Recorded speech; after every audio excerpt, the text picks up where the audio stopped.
செல்லக்குட்டி ஏற்கனவே செல்லமேன்னு ஒரு படம், அதுதான் விஷாலுக்கு ஃபஸ்ட்டு ஆரம்பமாக இருந்துச்சு, வெற்றி படம் அமைஞ்சு. அது மாதிரி இந்த செல்லக்குட்டியும் அந்த ஹீரோவுக்கும் சரி, கதாநாயகிக்கும், டைரக்டருக்கு எல்லாருக்குமே ஒரு வெற்றி படமாக அமையணும். இங்கே வந்து எல்லாருமே கொஞ்சம் இறுக்கத்தை உண்டாக்கிட்டாங்க. சிறிய படங்கள் அப்படின்னு பயமுறுத்துறாங்க. படம் நல்லா தான் கண்டிப்பாக ஓடும். ஏன்னா இப்போ கொஞ்சம் பரவாயில்ல. மாண்புமிகு துணை முதலமைச்சர்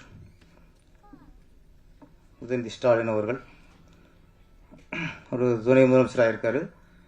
அவருக்கு வாழ்த்துக்கள். ஒரு கலைஞர் குடும்பத்திலிருந்து வந்தால் கூட நம்ம திரைத்துறையிலிருந்து அவர் நடிகராக அவர் பயணித்து இன்னைக்கு ஒரு நமக்கு வந்து அவர் நடிகராக தான் நமக்கு அறிமுகம். நம்ம துறையில் தான் அவருடைய வாழ்க்கை பயணித்தது. இன்றைக்கி அந்த நடிகர் ஒரு துணை முதலமைச்சராக இருக்குது நமக்கு எல்லாருக்குமே மகிழ்ச்சியான விஷயம். உதயகுமார் சார் சரி, ராஜன் சார் அவர்களும் இந்த சிறு படங்களுக்கு எப்படி காப்பாற்றுறது, அதுக்கு தேட்டருக்கு எப்படி மக்களை வரவழைக்கிறது, அது இன்னொன்று பார்த்தா இன்னைக்கு தயாரிப்பு சங்கத்தில் ஒவ்வொரு சங்கமாக கூட பேசிட்டே இருக்காங்க. இயக்குனர் சங்கம், ஒளிப்பதிவாளர் சங்கம், எடிட்டர் சங்கம், எழுத்தாளர் சங்கம், ஒவ்வொரு சங்கமாக கூட பேசிட்டு இருக்காங்க.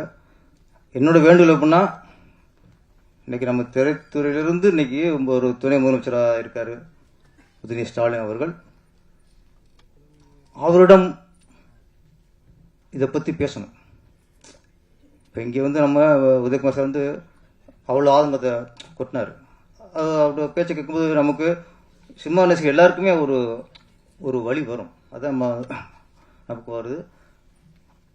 இன்னைக்கு ஒன்றும் இல்லை, ஒரே 2 விஷயத்தில் முடிச்சுட்டேன். 2 விஷயம் தான். எம்ஜிஆர் காலத்துலையும் சரி, ரஜினி காலத்துலையும் சரி, எனக்கு தெரிய ஒரு 20 வருஷத்துக்கு முன்னாடி சரி, திரைப்படம்ங்கிறது அது ஒரு ஏழைக்கான ஒரு சாதனம். அவள் தியேட்டருக்கு போகணுன்னா யார் போவாங்கன்னா, ஆட்டோ ஓட்டுறவங்க, ரிக்ஷா ஓட்டுறவங்க, ரோட்டு வேலை பார்க்குறவங்க, விவசாயம் பண்ணுறவங்க, கட்டட வேலை பார்க்குறவங்க, இப்படி உழைக்கிறவங்க எல்லாருமே அந்த உழைப்பின் களைப்பை தீர்க்கு போகிற இடமா தான் திரையரங்கம் இருந்தது. அன்னைக்கு பணக்காரர்கள் படம் எடுத்தார்கள், ஏழைகள் படம் பார்த்தார்கள். இன்று பணக்காரர்கள் படம் பார்க்கிறார்கள், தயாரிப்பில் ஏழையை விடுகிறார்கள். ஏன்னா இன்னைக்கு ticket rate, mall rate, parking rate எல்லாத்தையும் ஒரு சராசரி ஒரு அடித்தர மக்கள்லாம் போய் பார்க்குற இடமே இல்லை. பணக்காரர்கள் பார்க்குறதுக்கு ஒரு தியேட்டர் வேணும், நடுத்தர மக்கள் பார்க்குறதுக்கு அது அவங்களுக்கான ஒரு தியேட்டர் வேணும். அடித்தர மக்கள், ஏழை மக்கள் அவங்க பார்க்குறதுக்கான ஒரு தியேட்டர் வேணும், டிஃப்ரெண்ட் வேணும். இன்னைக்கு எல்லாமே ஒன்றா இருக்கு. எல்லா இடத்துலையும் 150 ரூபா டிக்கெட்டு. அப்படிங்கும்போது எப்படி ஏழைகள் எப்படி போவான்? நான் இன்று துணை முதலமைச்சராக இருக்க நம்ம துறை, என்னை பொறுத்த வரைக்கும் நம்ம துறையிலிருந்து ஒருத்தர் போய் துணை முதலமைச்சராக இருக்கார். அந்த படம் நான் பார்ப்பேன்.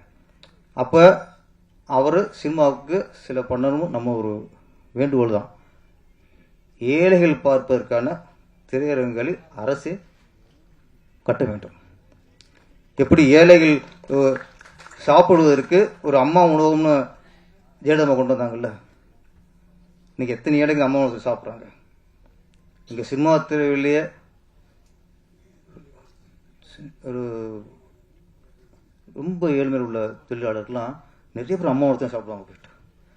அதே மாதிரி ஏழைகளை பார்ப்பதற்கு அரசு திரையரங்கம்னு ஒன்று உருவாக்குங்க. இதுதான் உங்களுக்கு தீர்வாகுமே தவிர, இனிமேல் தியேட்டர்கள் டிக்கெட்டை குறைக்க சொல்ல முடியாது, ஜிஎஸ்டி குறைக்க சொல்ல முடியாது, லோக்கல் டேக்ஸை குறைக்க சொல்ல முடியாது. அதெல்லாம் ஏறுனா தான், அதெல்லாம் நீ இறக்குறக்கே வழியெல்லாம் போயிடும். திரையரங்கம் எம்ஜிஆர் காலத்தில் எப்படி இருந்துச்சோ, ரஜினிகாந்த் கமல்ஹாசன் கொடிகட்டிக்கு பிறந்த அந்த காலத்தில் எப்படி இருந்துச்சோ, அதே மாதிரி ஏழைகளுக்கான இடமாக தியேட்டர் இருக்க வேண்டும். அதற்கு அரசு வழிவகுக்க வேண்டும். நன்றி, வணக்கம். செய்திகளை உடனுக்குடனும் துல்லியமாகவும் தெரிந்து கொள்ள சப்ஸ்கிரைப் பண்ணுங்க.